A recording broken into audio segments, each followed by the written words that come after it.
Hello to the GBG fam. How's it going out there? We are back with some more fun conversations. Well, I guess the word fun is a little subjective in this case because this is more traumatizing for me than anything, but it's fun for these two jerks to listen to. So. Yeah, we didn't experience it. We just get to hear about her experience. So, it's fun. So the name of the episode may be a little bit misleading, but this is Codename Bob. So this is kind of how do I even explain what happened? The tale of Bob, a man, a boy at the time, a situation, a stalker. Weirdo. Unfortunately, a stalker situation. Yes, that is probably the most accurate way I can think to describe this. So it may be well known that I am biromantic asexual, and that because I have red hair, I attract a lot of unwanted attention from the male gender. Species. I am very unfortunate in the romance department. I have not had good experiences, and by that I mean I have had at least 2 to 3 stalkers and one guy who tried to date rape me. So, is it any wonder that I'm mostly asexual? I love, how is your romantic life? And she's like... Unfortunate. Like when you see on social media where it's like, describe your life or describe your love life as, the title of a movie. Mine would literally be a series of unfortunate events. Yeah. I would agree. That is how I describe my love life. It has been a series of unfortunate events. Yes. And you're only 24 years old. I'm only 24 years old, and I already have enough stalker stories to fill a small book. A small book. A small book. Not a big book. Usually books are one. filled with one stalker. More like a novella than a full book. You could write Harlequin novels about your I could probably stalkers. write a Harlequin novel about my stalkers. Oh dear. Bad things. Great. So yeah, the first one the one that I'm going to talk about is Codename Bob. So Bob and I used to go to the same high school together, and I would like to preface this by saying his real name is not Bob. This is obviously a code name because, I don't want to blast his name out there because maybe he's changed. This was back, again, when we were in high school. This was when I was in grade 9 at the time.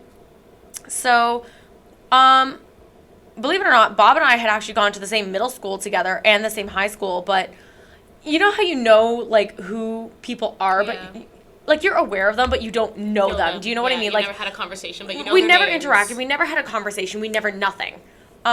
So at one point we ended up being in the same homeroom together. So we called it advocacy in my school. So we had the same advocacy teacher, and our advo class was held in the foods room in one of the buildings of the school. And at one point, let me start this off by saying that I hated my advocacy teacher, my first advocacy teacher. I hated him so much that I ended up actually changing advo classes, which we will get into in this story. But I hated this guy with a passion, and I was a huge dork in high school. So for me to say that I hated any one of my teachers was like... She was like a nerdy type, and she just... Yeah. They had to do something real wrong. Yeah. They had to really mess up. So, in grade 9, we had the same advo teacher, and again, I knew that he was there. I was aware of him, but again, we never talked. We never even, we didn't even sit at the same advocacy general table, because in the foods room, with the way it worked, it was more like long sort of bench tables. We weren't even at the same sort of desk. Yeah. So, grade 9, nothing. Grade 10, nothing. Grade 11, nothing. It wasn't until I reached my grade 12 year that my troubles with this Bob character began. This character.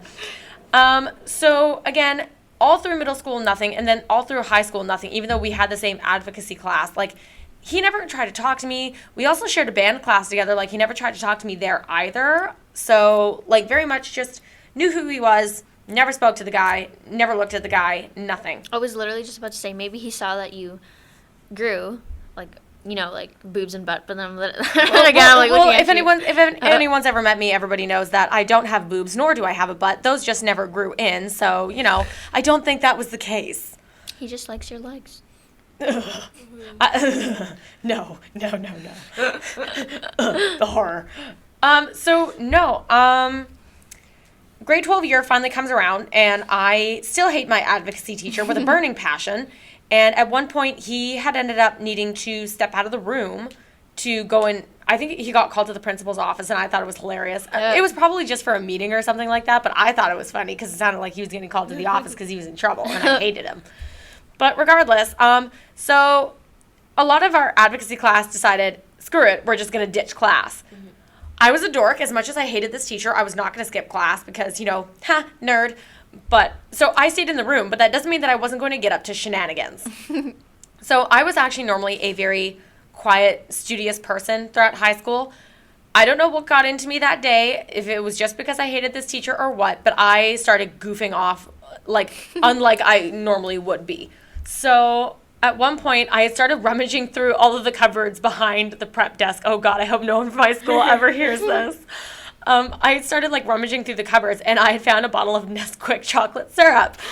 And so, because everyone else had ditched, I was just goofing off. So without thinking, I stuck this bottle of Nesquik chocolate syrup into my shirt, and I was pretending to, quote-unquote, steal it. Yeah. I obviously put it back afterwards, didn't even take anything out of the bottle, but, it was like, I'm going to take this.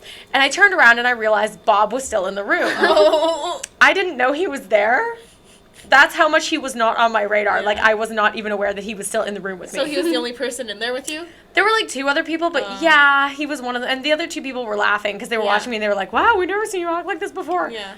Bob never even said anything. Yeah. He just kind of looked at me, and I was like, oh, that's awkward. Okay. He immediately fell in love. I hope that's not what caused this. Oh, she's a badass. I love her. I hope that's not what happened. And my soulmate with the chocolate syrup. She steals chocolate syrup. She's my under soulmate. her shirt. Are you guys trying to kill me? Stop. She is the love of my life. The love of my life with a bottle of Nesquik syrup. The Nesquik thief. The Nesquik thief. So no, obviously, Grand Theft Nesquik. Grand Theft Nesquik. He, Nesquikly fell for you. Stop. Oh, this is painful for me. Oh, no. It's fun for us, though. So, no, I ended up putting this bottle of Nesquik syrup back, and, I guess after class, I was walking down the hallway, and he approached me for the first time, and he was just like, hey, and I was like, oh, God, no, he saw me. And I was like, hey, because, he was a really quiet kid, too. So my first thought was, oh, God, I hope he doesn't tell my advocacy teacher what I was doing. But he just says, oh, you seemed like you were having really, a lot of fun in class today. And I was like, this is a weird conversation. But obviously, he had never even spoken to me before. So I was like, maybe he's just really awkward. And I had noticed that this kid normally sat alone. I hate to say this. Do you know those really, really... I was a dork in high school, but do you know those dorky kids who used to bring their gaming systems to play at lunch because they literally did not interact with anyone? He was one of those people. So initially, I was in the back of my head, I'm going, I've known about this kid since middle school. I kind of feel bad because he seems like he doesn't have a lot of friends. Yeah. And I am the type of person where I'm like, I feel bad for you. I feel bad. So I was like, you know what? If it makes this kid feel better, I'll talk to him at least. Yeah. I'll be polite. I'm not just going to ignore him. Yeah. So, a very jilted, awkward conversation as I'm walking to my next class, and he's just kind of walking with me, and we're just making, very awkward small talk, because it seems like he has no idea how to interact with me, and I'm already very socially awkward, so his awkwardness was not helping my awkwardness. I was like, this is a nightmare scenario. So, of course, I get to the door of my next classroom, and I'm like, ha, ha, ha, I'm going to go now, bye. So I just, zoom into the room, and he kind of stands there, and one of my friends, I'm going to call her CZ, is looking at me from the table, and she goes, what was that about? And I'm like, nothing. I just felt bad for this kid. It was a whole awkward situation. So I didn't really think anything of it until I got to band class the next day, and we had band, first period. And I go there, and, he sits right behind me because I played trumpet and French horn in high school, but I mainly did trumpet at the time. So he played trombone, so he sat he wasn't a trombone player. He played euphonium or tuba. Euphonium? It was either the euphonium or the tuba. I can't remember. Oh, God. I'm aging myself. Can't remember high school. Ha. But anyway, so he sat right behind me in our band section, and, he started talking to me from behind, and I was a little bit surprised, but I was just whatever, I guess. So I kind of turn around and I'm making awkward small talk as, you know, some of my other band friends are looking at me like, since when do you talk to Bob? And I'm just like, I felt bad for the guy, okay? I'm not just going to ignore him. Like, he's already kind of a social pariah. I'm not going to make it worse. So, you know, I didn't think it was any big deal until once again I got out of class and he started kind of like following me and trying to talk to me. And I was just like, again, feeling bad. And I was like, I'm not going to be rude, whatever. You know, it wasn't really any skin off my nose, pardon the phrase. But, you know, it was just kind of like, he's not hurting anybody. He's just awkward. And I felt bad. Yeah. And this is the personality trait that continually gets me into trouble, is this feeling bad for other people when I feel uncomfortable. I usually have a very good sense of like when red flags are going up, I'm like, okay, this is not a good situation. But I am the type of person to kind of sometimes ignore those red flags if I feel like addressing the problem would make it harder on somebody else. Do you know what I mean? So, yeah, he kept trying to talk to me class after class after class. Like, he would try to walk me to my other classes and whatnot, and I was like, okay, whatever. It's kind of weird, but I think he's just desperate for friends. He's never just awkward. He never really bothered me at lunch, but I think that's because my friend CZ and I shared a locker at the time, and she would give him the death glare anytime he tried to approach. So he stayed far away. He did not like CZ at all, and CZ did not like him at all.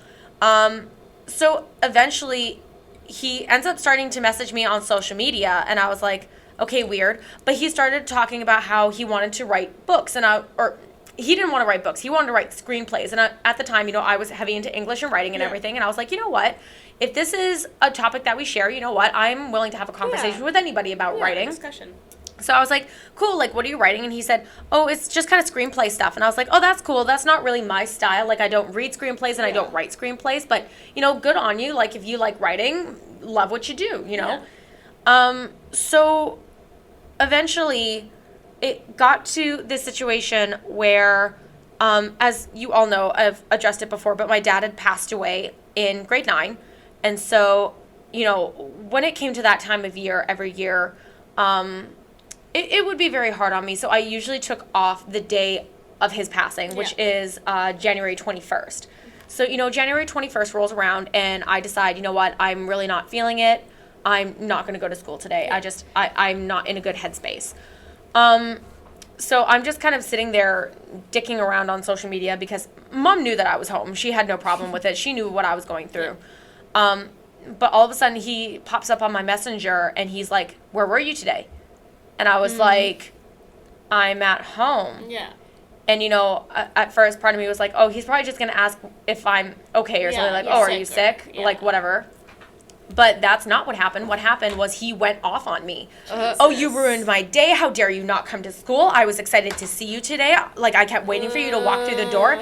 And I'm sitting there, and it's message after message after message, and I'm not saying anything. I'm just like spamming you. I am just watching these messages roll in, and this is where the tipping point happens, and I go, oh God, what have I just gotten myself into? Because he had never shown any of these sort of like weird manic signs before, and just all of a sudden it was just bing, bing, bing, bing. The messages are coming through and they're like escalating and escalating and escalating. And I'm like, holy, oh my God.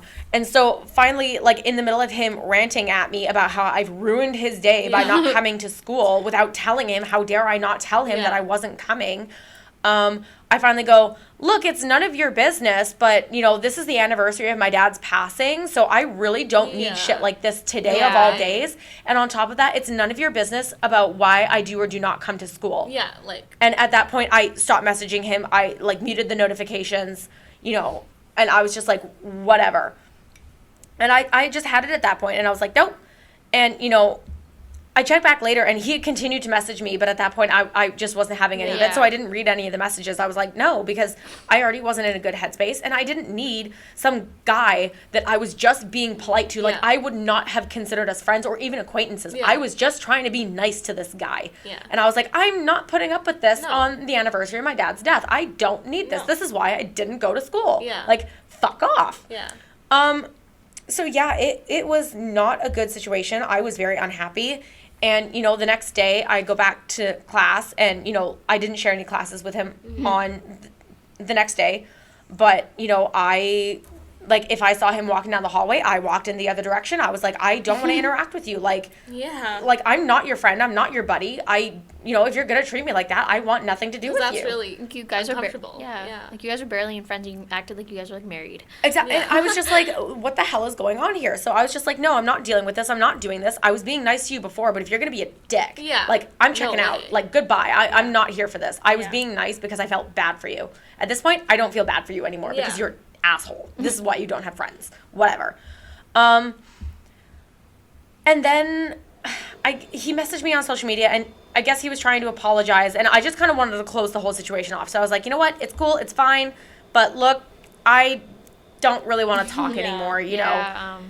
I was just like, this has just made me really uncomfortable. I don't want to talk anymore. Mm-hmm. And that's when the even weirder messages started. I don't want to get into a lot of what it said, but a lot of it made me extremely uncomfortable. We'll phrase it that way. At one point, he ended up calling me his demon queen. This is the type of person we're dealing with here, okay? So you can imagine that I am extremely uncomfortable, and at this point, I decide to block him. I'm like, no. You have this.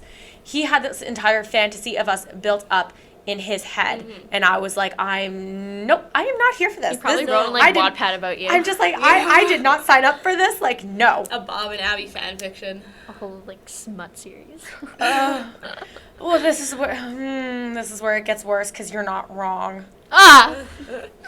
Okay, so I blocked him on social media, and he tries to approach me in school, and I am ignoring him, and literally it got to the point where I had kind of explained the situation to my teachers. They were letting me out of class 5 minutes early so I could disappear into the hallways before Bob could follow me anywhere. It was that kind of serious. Yeah. And, at one point I had walked up towards my locker, and I saw him standing at my locker, and I'm going, oh God, what is he doing there? And CZ was with me, and we're both just kind of watching him, and he looks like he's putting something into my locker, and I'm like, oh no. So he wanders off, and so CZ and I approach the locker, and I'm like, I don't know what he put in there, and I'm kind of scared to find out. So she unlocks the locker and opens it, and out spills a bunch of pages. And I'm like, what the hell is this? I pick up one of the pages, and I realize it is an entire fan fiction based around him and I together. I am horrified. Yeah. I am horrified. And some of the things that were written there, I was like, oh my God. It would have been easily at least 100 to 150 pages. Yeah. And one by one, he must have slid them through the edge of my locker because there's no way to get like a bunch of papers through there, right? He must have been standing there for God knows how long, putting all of these pages into my locker, and at the end, he must have been forcing them in because a lot of them were crumpled up, right? Because there was no more space in the locker. And I'm going, oh my God, what is happening? I am horrified. CZ looks at this, and she's just like, nope, he's not doing this. So she grabs the papers, bunches them up, storms her ass down the hallway because she knows that his next class is biology because he shared a biology class with one of our other mutual friends. And she opens the door, stares him dead in the eye, holds up the papers, and slams them into the trash can before walking out. I love that. And I was just like, thank you, so because good. I was like, Literally, I would not have been able to do that. I was just standing there. I wasn't sure if I wanted to laugh, if I wanted to cry. I was just horrified. I was like, I did not sign up for this. I was just trying to be nice to this guy that I felt bad for. And it completely got me into a situation where things were escalating so quickly, I could not get a handle on them. I was starting to panic at this point. Like, who knows what he would have done if he would have gone farther, you know? As I said, just him, like, calling me his demon queen and seeing this entire, like, fan fiction written about us being in a relationship together. And if I said that it was like, do you know the game series Metroid Prime? Yeah. Like, he had basically taken that and then swapped us into the characters and then made it like this post-apocalyptic thing where he was the hero and I was, like this cool kind of, not really damsel in distress, but like badass woman that he ends up having to save and everything. And I was like, oh, I'm not doing this. But like, what did he think? Like, oh, if she reads this, she's mine. My God. Well, that's what worries me because we had talked about writing before, right? And I was kind of like, maybe he thinks that I'm going to be interested in this. And I was just like, Nope, not interested. Don't want. Do not want. Don't want. No. Honestly, like, wouldn't be surprised if he, like, went into the trash can after he used, like, a napkin or something and he, like, took it from, like, the trash. I don't even know, but I was just like not having any of it. And so the next thing I knew, he was creating a bunch of fake profiles on social media to continue to follow my other social media accounts and to try and talk to me. Yeah. And, you know, I would get 5 or 6 messages from different users who were all just aliases for Bob. And it would just be the same spam messages. Sometimes they would be apologizing for, you know, oh, I'm sorry if I've done anything to offend you. And other times he would be ranting and raving at me, Getting going, how mad, could you yeah. do this to me? You know, we were so good together. And I'm like, oh my God. And, you know, eventually my friend CZ decides to take over and she's like, Abby, you got to do something because he's harassing you. You got to do something. So she messages him under my account and goes, look, sorry, I've got a boyfriend and blah, blah, blah, blah, blah. Like, you know, she was trying to make excuses for me. And immediately he jumps all over it and goes, who's this guy? Why have I never heard of him before? Does he go to our school? And blah, blah, blah, blah, blah. And CZ was just like, oh no, because at the time CZ had a boyfriend who was in university, and you know, we kind of made up this fake story where it was like we went to a party and you know, I had met this other guy at the party who was CZ's boyfriend's friend. Yeah. And, you know, we had started dating and he goes off on me and again he's like, what, are high school boys not good enough for you? Oh like, my don't you God. think it's disgusting dating an older man? Like, what, am I not enough for you? And it was just like, it was like, oh, Jesus. And I was just like, you know what? I don't want to talk anymore. He keeps messaging. So CZ takes over again and says, this is Abby's boyfriend. Knock it off or I'm going to knock your teeth out. And I was like, CZ, don't do that. And, you know, he starts going off again. So we block this account. And, you know, I'm just like, you know what? I'm just not even going to open any of the messages anymore. Yeah. He can message me as many times as he wants under as many aliases as he wants. I am not going to answer. I'm done. Yeah. So it was just like, you know, whatever. So I had talked to the principal at the school at this point, and I was like, look, you know, I'm showing him the messages going, this is what's going on. And they're like, we got to do something because this is not good. Yeah. So I end up moving advocacy classes and everything. And, you know, again, they're letting me out of classes early so that I can disappear into the hallways because he hasn't done anything to the point that would result in him being expelled or anything. So there really wasn't a lot they could do other than moving my classes. And unfortunately, there was only one band class. They couldn't get me out of that, and he sat right behind me. But what they did was move me farther down the line. Yeah. So, you know, it was so awkward because this entire time during any class that I had to share with him, I could feel him staring at me this entire time, and it was so uncomfortable. Like, you couldn't even just be yourself in class or No, anything. I couldn't because I constantly had my head down at my desk going, oh my God, he's staring at me again. I can feel him staring at me. It was so uncomfortable. And finally, things escalated to the point, I guess, there were some people who didn't know what was going on, and I guess he had approached them and he got my phone number from them and then started the text messaging. And it was just like the social media stuff all over again. It was just the same ranting and raving like a lunatic. And so obviously I block his number and I'm like panicking because I'm like, how did he get my phone number? Oh my God, what's happening? Yeah.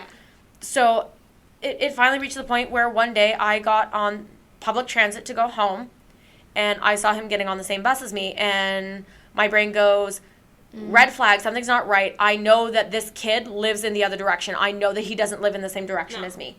And so, you know, I'm standing on the bus and he's trying to stand close to me, but I'm trying to like work my way farther towards the doors so that I can stand away from him. And luckily after school, right, the bus is packed and everything. So I was able to put a little bit of distance between us. But I finally got off the bus at my house and he gets off at the same stop as me. And I'm going, oh God. I book it to my house and he is just walking and he is following me and I get in the door and at this point I'm on the verge of crying. I am panicking. like, I am scared. terrified. Yeah. I get into the house, I lock the door and I go towards my living room and I see this kid standing outside the front of my house and he is just standing there and he is staring at the house. And I ended up calling my mom and I was like, Mom, this is what's going on. And she was like, Abby called the non-emergency police.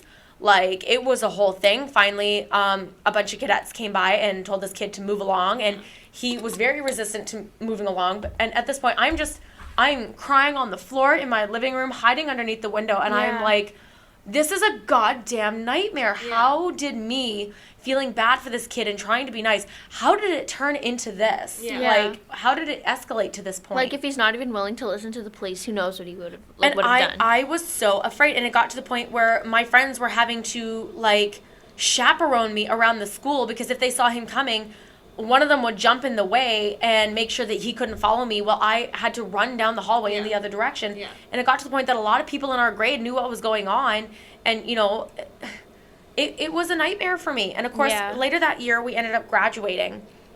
And he was obviously at the grad. And all throughout my grad, to a certain extent, all throughout our dinner and dance, you know, I was very bothered because the entire time he kept trying to approach me. He kept trying to tell me how beautiful I looked and everything else. And again, I felt like I spent most of my grad hiding behind my friends because this kid would not get the message and leave me alone. It just ruined it for you. He absolutely ruined it for me. And it was not a good situation. I felt constantly on edge. I was always looking over my shoulder, especially on the dance floor, because he kept trying to approach me. And at that point, hate to say it, teenagers, you know how it is. Everyone's trying to bump and grind on the dance floor. The teachers are yelling at them to stop, but they're not stopping. And I was so terrified that this kid was going to come up behind me and try to grab me or something. And I was terrified. I was so scared the entire time. So finally we graduate. We did not end up going to the same university. So luckily I really haven't seen him again. Although there was a time, I think it was about 3 years ago at this point, that I was busing, because I still take public transit to this day, just because cars are expensive. But I was busing into the dance studio, and I saw him get on the bus from his downtown university. Yeah. And I remember, like, PTSD, I just about hit the deck. Yeah. I was like, oh, God, he's going to see me. And I remember I actually ducked down behind one of the partitions on the bus. People are staring at me like I'm a psycho. Luckily, he decides to sit in the front section of the bus. So I'm, like, watching him from the back of the bus. And literally the next stop, I got off the bus and I waited for the next bus to come, because I was like, I'm not risking him seeing me. Yeah. Especially because at that point I had moved, and I was so scared that if he saw me and figured out what bus I was taking, that he would suddenly start appearing on the He same could bus match as me. it. Like, at this point, like, you guys were adults. There's nothing that a teacher or the principal could do. There was nobody so. in between us at that point. And I was just like, I am not going to risk this guy seeing me. I'm not going to risk this guy knowing my pattern. Yeah. I'm not going to risk this guy knowing what time I'm on the bus, what bus I'm on. Yeah. Absolutely You couldn't not. even really get a restraining order because you didn't really do He hasn't anything. done it, and unfortunately, with the laws in Canada, you really can't do anything unless they have physically done something to you. If he had tried to hurt me, if he had tried to grab me, if he had tried to do anything, I would have been able to do something. But all the messages, all the threatening gestures and everything else, that wasn't enough for me to get a restraining order or even like a cease and desist letter. Like, it wasn't enough for me to protect myself. Yeah. And ultimately, I hate to say it, but I've said it to anyone who's had a problem with stalkers before, ultimately, it's just a piece of paper. Yeah. If they want to do something, if they want to grab you, if they want to snatch you, if they want to kidnap you, if they want to try to shoot you, a piece of paper is not a bulletproof vest. It's not going to stop them. Mm-hmm. So luckily, I have not seen this guy since, but, you know, there is absolutely still a part of me that is forever on edge because I am always afraid of running into this guy again. And, you know, things were left very much unresolved, and I just hope to never see him again and never experience anything like that again. But, yeah, that's my first stalker story. My first Very of a first. couple. Crazy Bob. Is there anything you would say to someone who's going through that kind of thing right now? Listen to the red flags. Yeah. If you feel uncomfortable, listen to the red flags and run. Yeah. Go in the other direction. Do not. Here's the thing. Humans are ultimately still animals. Yeah. And it's something that I've told you before, Leah, because you had a somewhat similar situation happen to you at one point in high school. And I remember telling you at the time, you know, there's a reason that a lot of people tend to feel uncomfortable around these people because they give off this vibe that something just isn't quite right. If you are getting that vibe from someone, there's probably a very good reason. Yeah. As much as you feel bad for them and as much as, you know, they seem to be alone and, oh, you know, maybe if they just had a friend, there is a reason they are alone. You know what I mean? Yeah. There is a reason other people feel uncomfortable around them, and it's because of that, you know, animalistic sixth sense. You should be avoiding them too. Yeah. You know, you never know what you're going to get with these people, and it is very, very risky. Like, as much as you feel bad, just... And the thing is, you know what, it escalated so quickly, and I look back and I'm like, is there anything I could have done differently?